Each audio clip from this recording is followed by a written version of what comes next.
Nadviazal by som na tom, čo som minule hovoril, a to je úzkostné spektrum 4 poruch.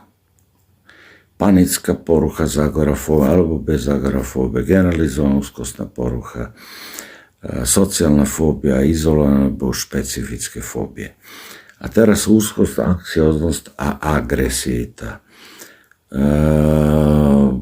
Môžu byť takmer jedno a to isté. Ak sa pozrieme na to z pohľadu Jungovej, jungianskej psychológie, a to krok za krokom, dynamika. Jung sa na to pozrel ako na energetickú dynamiku psychike. Úzkosť je často znakom napätia psychike, signalizuje, že niečo ohrozuje integritu ega alebo jeho vzťah k svetu. Agresivita je energia, ktorá môže byť reakciou na ohrozenie, obrana alebo transformačná. Dynamicky teda môže úzkosť prechádzať do agresivity a naopak. Sú to dve formy toho istého psychického napätia, ktoré sa snaží uvoľniť. Archetypálne, ako sa na to môžeme pozrieť, Jung by pravdepodobne analyzoval takýmto spôsobom archetypálne. Agresivita môže byť prejavom archetypu bojovníka, sila, obrana, seba, ochrana.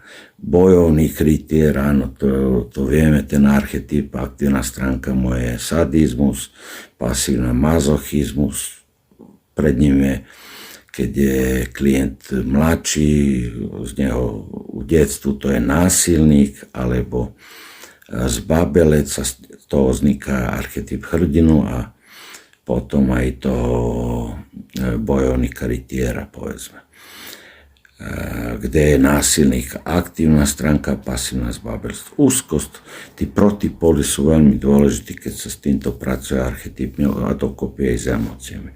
Úzkosť môže byť spojená s archetypom tieňa alebo situácie, ktoré ego nepozná alebo odmieta. Áno, už som hovoril, že tieň je to všetko, čo sa nepáči života, tam hodíme. Je to emočný kontajner, ktorý je plnom bojovom nasadzení celého našho života. Ak nevieme s tým pracovať, tak nám robí problémy, ktoré sa, ako som už hovoril, objavujú ako úzkostné poruchy úzkostného spektra.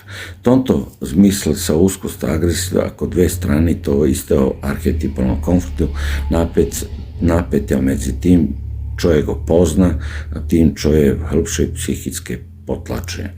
Emocionálne a symbolicky. Emocionálno.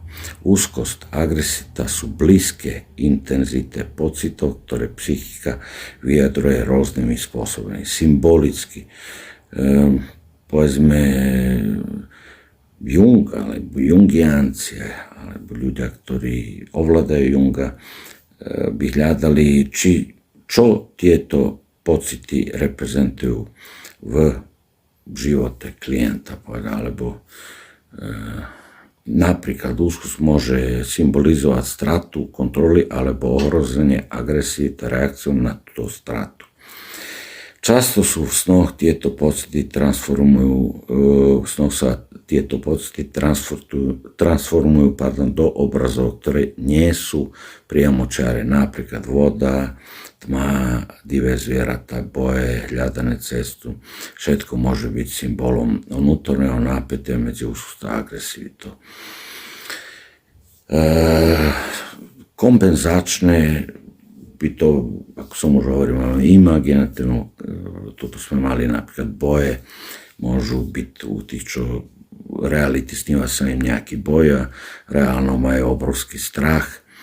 To je tá karmická kompenzácia, divé zvieratá tiež môžu introvertov alebo chaos predstavovať, že človek je introvert v tom reálnom svete, ale sne sa to objavia ako divé zviera, chaos a podobne. Je to i karmatická, i nevedomé kompenzácii. Existuje ešte imaginatívna, aktívna, ako som povedal, dokopy je vedomá. Kompenzačné môžeme vidieť tu pozorovať kompenzačný aspekt. Ak si vedomý len úzkosti, agresivita môže byť nevedomou kompenzáciou. Strašne dôležitá veta. Takže ak si vedomý len úzkosti, áno, že mám paniku, agresivita môže byť nevedomá kompenzácia. Kto robí ambulantnú psychiatriu, často sa s tým stretáva. Dosť často, veľmi často, jednoducho je to stále prítomno vo vzduchu, to pnutie a pulzovanie samého pacienta. Energia, ktorá chce robiť poriadok alebo brániť ego. To je to. Nevedomá kompenzácia. A úzkosti. Ak si vedomý len agresivity, úzkosť môže byť kompenzácia za nedostatok sebaistoty alebo kontroly. Psychika sa snaží uvoľniť napätie cez rôzne formy, preto sa tieto dva pocity môžu miešať alebo prepíňať.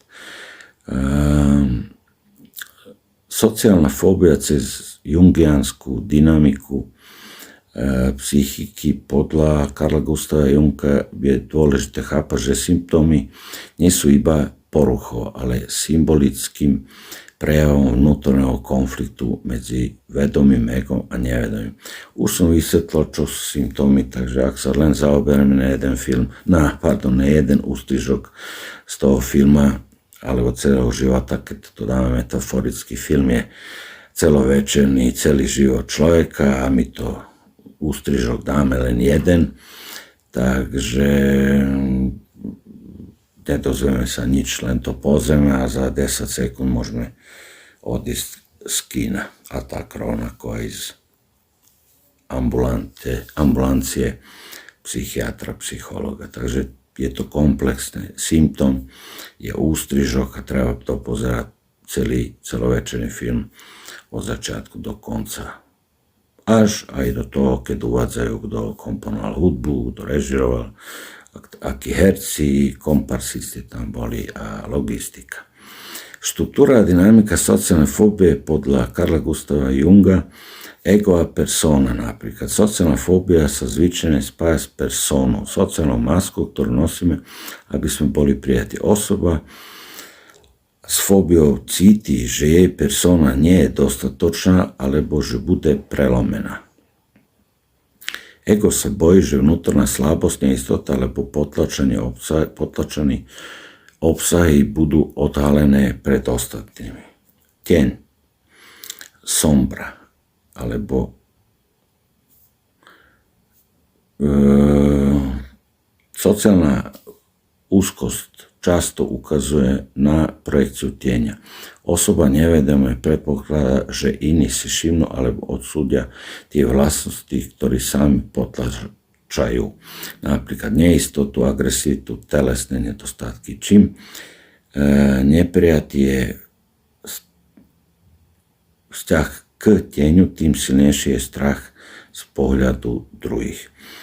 Čo sa týka animus, na hĺbšej úrovne môže fóbia naznačovať nevybudovaný vzťah k vnútornému opačnému princípu animu muža, animusu ženy.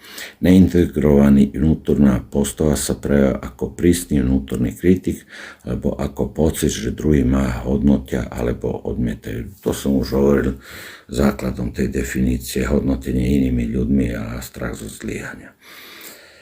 Samozrejme, že býva to častejšie u hamblivejších, kde možno jeden alebo aj oba dva rodičia klinickej praxe som stretol, sú alkoholici a len kritizujú dieťa a nepochvália ho. Takže také negativistické alebo negatívne podmenovanie podľa kognitívno-behaviorálnej terapie. Kolektívne aktivity vytvorujú tu neistota, potom sa to prejaví začervenením, ereutofóbiou, povedzme, v verejnom prostranstve. Kolektívne nevedomé archetypy. Strach z verejného vystavenia často aktivuje archetyp veľkej matky, schváľuje alebo tresta, alebo otca sudcu, kritika, autorita. Na úrovni kolektívneho nevedomia sa verejnosť stáva symbolom kolektívneho oka, ktorý kontroluje a odsudzuje. Dynamický proces alebo kompenzácia Socijalna fobija má kompenzačnú funkciu. Vedomá časť osobnosti, ego, sa snaží stiahnuť, ochraniť, skryť. Nevedome posiela správu, že existuje potenciál autentického prejavu a kontaktu s ostatným, ktorý ego ešte nedokáže prijať. Symptómy sú strach, stiahnutie, je obrana, ale aj znak, že sa hľadá rovnováha medzi autentickosťou a sociálnou adaptáciou. Áno, často hovorí, že sa narodíme ako originále, ale tlakom sociálneho prostredia zomierame ako kópie.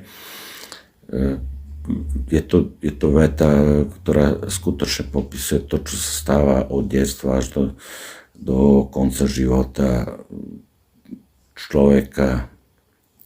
Má tú originalitu nejakú v sebe, nesie ju, ale tlak vonkajšieho prostredia je väčší, tak sa prispôsobia, tedy to pnutie môže nastať, môže byť vyznamenano vnútorným konfliktom a potom zahynúť v ďalšom boji v sociálnom prostredí.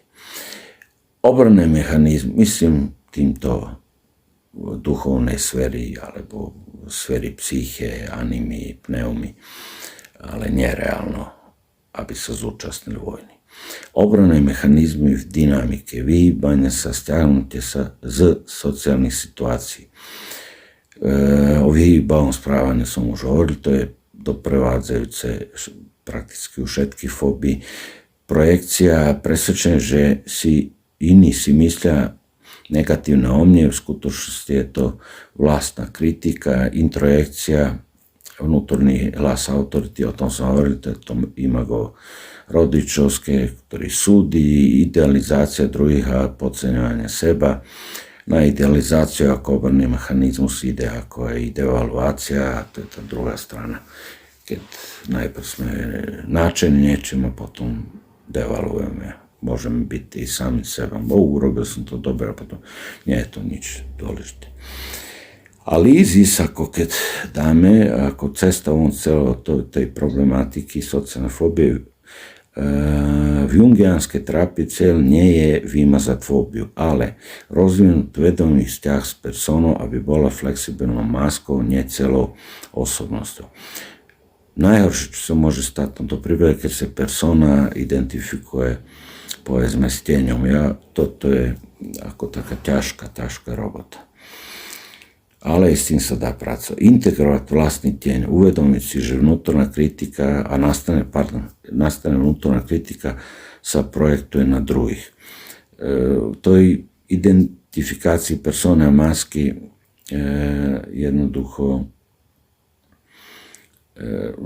to je to petrifikovanie, o čom som hovoril, a potom ďalej vede k tej neurotizácii osobnosti a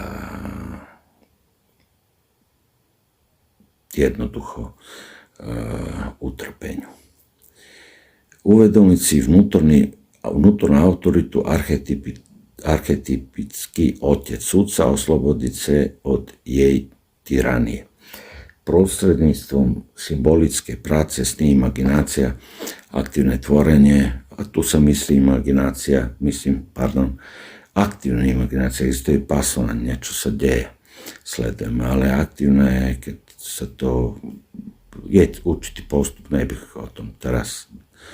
Takže to sú možnosti, ktoré sa ponúkajú, a pritom, keď máme sny, aktívnu imagináciu, aktívne tvorenie, dosiahnuť autentickejší prejav selfu.